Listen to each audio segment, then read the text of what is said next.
take my dear friend Louis, for example. Louis is a brilliant progressive man, and we would have conversations, and he would tell me, I don't know what you mean by things being different or harder for women. Maybe in the past, but not now. And I didn't understand how Louis could not see what seemed so self-evident. Then one evening in Lagos, Louis and I went out with friends. And for people here who are familiar with Lagos, there's that wonderful Lagos fixture, the sprinkling of energetic men who hang around outside establishments and very dramatically help you park your car. I was impressed with the particular theatrics of the man who found us a parking spot that evening. And so as we were leaving, I decided to give him a tip. I opened my bag, put my hand inside my bag, brought out my money that I had earned from doing my work, and I gave it to the man.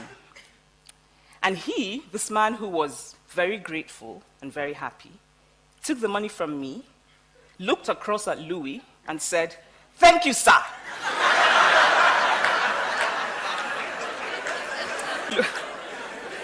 Louis looked at me, surprised, and asked, "Why is he thanking me? I didn't give him the money."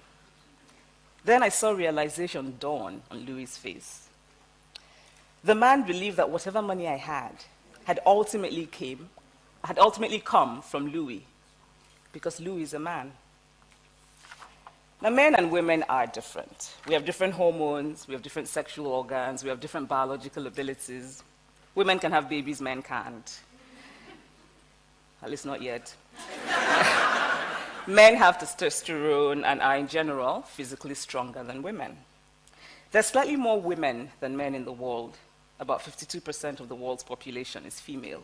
But most of the positions of power and prestige are occupied by men. The late Kenyan Nobel Peace Laureate, Wangari Maathai, put it simply and well when she said, "The higher you go, the fewer women there are." In the recent US elections, we kept hearing of the Lilly Ledbetter Law. And if we go beyond the nicely alliterative name of that law, it was really about a man and a woman doing the same job, being equally qualified, and the man being paid more because he's a man. So in a literal way, men rule the world. And this made sense 1,000 years ago. Because human beings lived then in a world in which physical strength was the most important attribute for survival. The physically stronger person was more likely to lead. And men in general are physically stronger. Of course, there are many exceptions. But today we live in a vastly different world. The person more likely to lead is not the physically stronger person. It is the more creative person, the more intelligent person, the more innovative person. And there are no hormones for those attributes. A man is as likely as a woman to be intelligent, to be creative, to be innovative. We have evolved, but it seems to me that our ideas of gender have not evolved. Some weeks ago, I walked into the lobby of one of the best Nigerian hotels. I thought about naming the hotel, but I thought I probably shouldn't. And a guard at the entrance stopped me and asked me annoying questions. Because the automatic assumption is that a Nigerian female walking into a hotel alone is a sex worker. And by the way, why do these hotels focus on the ostensible supply rather than the demand for sex workers? In Lagos, I cannot go alone into many reputable bars and clubs. They just don't let you in if you're a woman alone. You have to be accompanied by a man. Each time I walk into a Nigerian restaurant with a man, the waiter greets the man and ignores me. The waiters are products.